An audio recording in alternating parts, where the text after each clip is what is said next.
It's election season, so listen up. This is the most important election in our lifetime. I mean, definitely mine, but probably so many other people's as well. Every single election is portrayed as the most important election of all time. I will say for the 2018 midterm elections, it really is the most important election of all time. Yes, the midterms. They fall between every presidential election, and we got one coming up. The media generally portrays the midterms as the day Americans have a chance to send the guy in the White House a message, either this finger or this finger. But on November 6th, there's so much more you're voting for that affects your everyday life, more than any Russian collusion or PP tape or the latest dumbest tweet. I'm still on Covfefe. Hey guys, I'm Kate, and this Sunday I'm giving you a cheat sheet on the various things you might be voting for this November 6th, from Attorney General to Senator to Water Board, and why the midterms matter. So hit that follow button and let's get into it. You've probably heard about the so-called blue wave, in which Democrats are predicted to take back a bunch of seats in the midterm elections because President Trump is not a popular person. Well, there's no wave if there's no voters, and traditionally, midterms are where democracy goes to die. In the last midterm election in 2014, the US had the lowest voter turnout in 70 years. In fact, look at this graph on voting rates since 1990. These peaks are turnout rates during presidential elections, and these valleys are midterms. It's basically a doomsday graph in the shape of Bart Simpson's haircut. Coincidentally, Bart Simpson probably doesn't vote in the midterms either. The people that do vote tend to be older, whiter, and Republicaner. And when it comes to 2018, a recent survey found that only 28% of young people said they would certainly vote. You guys... When voter turnout is low, it just means that people who don't have our same interests, who don't have our same agenda, and who don't have the same vision for our communities are making decisions on your behalf. Oh, and don't forget, everyone's ballot out there is going to be a little bit different depending on where you live. So consider this video a primer for future elections too. Okay, let's start with your national offices. First, the U.S. House of Representatives. These are the people that represent your congressional district on Capitol Hill. In November, no matter where you live, you will be voting on a U.S. rep. Every single one of the 435 districts are up for a vote. For Democrats to win control of the House, only about 24 need to flip, and these districts, some say, are on track to do so. So why should you care? Well, the U.S. House of Representatives is the chamber that begins impeachment proceedings. But more importantly, the House passes federal laws. And for the last 2 years, Trump has had his way with a majority Republican House. So with a different party in control than the president, his policy wish lists like tax reform and military spending wouldn't necessarily be an automatic pass. And also, whichever party is in control sets the agenda.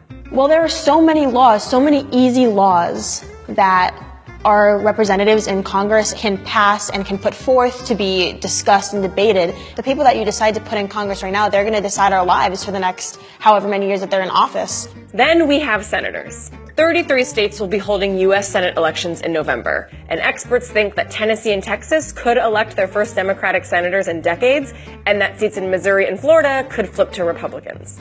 Why does that matter? Because senators also pass laws, and they are also the ones that confirm nominees to the cabinet and the Supreme Court. They also deal with possible impeachment proceedings. Cool. So those are the federal races, and those are ones that are covered a lot in the mainstream media. But the reality is, these lawmakers' day-to-day actions don't usually affect your day-to-day lives. That's where state officials come in. First, you got your governors. 36 states will hold election for governors on November 6th. And whether it's union busting in Wisconsin or slashing healthcare in Iowa, every state's election is happening on the backdrop of some pretty important issues. Here in the state of California, currently you have two candidates, one Democrat, one Republican, who have opposing views on immigration. And if you look at what happened in California over the last couple of years, we were the state that provided driver's licenses to undocumented immigrants. We were also the state that provided in-state tuition for undocumented residents.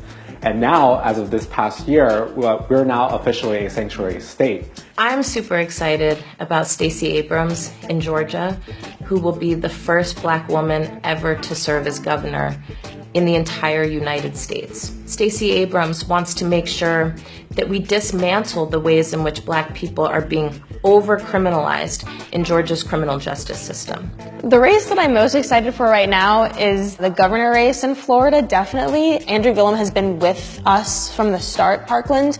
Then there's the state legislatures. 2018 is a big year for these races because 82% of those seats are up for a vote, and state lawmakers are the people that set your state's agenda on things like marijuana, abortion, the budget, or whether or not it's illegal to throw poop out of a moving car, which is a real law in the state of Oregon for some reason. Illinois, where Chicago is, there are really strict gun laws. But in the states around Illinois, there are not strict gun laws. So a lot of the guns that come into Chicago and cause the gun violence there come from the states around them with really, really lax gun laws. So if you can influence your state legislator to put gun reform laws in place in your state, then you make your state a safer place and therefore states around you a safer place.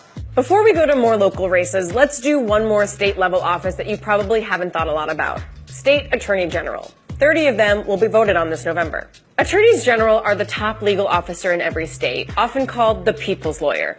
They work on everything from environmental laws to labor protection to consumer rights, and perhaps most notably, they deal with criminal justice. They get to decide where money goes in relationship to policing and police, but they also get to determine what is criminal, what is not criminal, what the sentencing guidelines are. While we're on the topic of police reform, let's go more local and go to county sheriffs. The sheriff oversees what's happening with police and policing and law enforcement in your county. That's like really the community that you live in. And how your sheriff chooses to work with ICE says a lot about whether your community is resisting or carrying out deportations. So the sanctuary state bill that was recently passed in California essentially said that the state was not going to use any of its state or local resources to cooperate with ICE. Certain sheriffs across the state have complained that this new bill has made their jobs difficult. You kind of have to ask yourself the question as a voter is, do I want this person representing me? And do I also want this person leading the charge and making sure that my community is safe? District attorneys and prosecutors are next. They're the attorneys that represent the government, and you've probably heard of them in the context of police brutality, specifically when they choose not to file charges against officers that shoot people. Listen to how Alicia Garza says that she realized the importance of DAs when she was protesting police violence. We were arrested and we were charged with issues related to civil disobedience.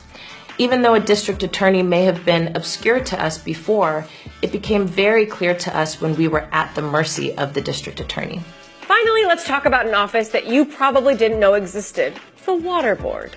You look at those water board seats, people whose job is essentially to bring in water into the community and how to manage it. A large number of those seats go uncontested. If you're a voter looking to make the biggest difference possible, vote for your local water board person because water is essentially a human right. There are so many more races like this that we don't have time to go into, like school board and mayor and judge.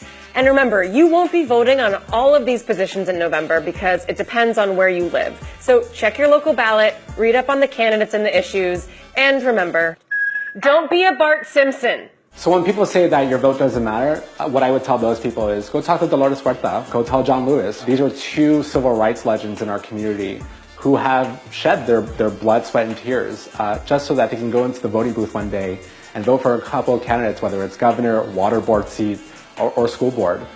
Hey guys, thank you so much for watching Because Facts. Don't forget to like, share, and follow for more videos like this. And while you're here, let us know in the comments what issues and what candidates have you excited ahead of the midterm election and what you'll be voting on. So let us know in the comments, and we'll see you next week.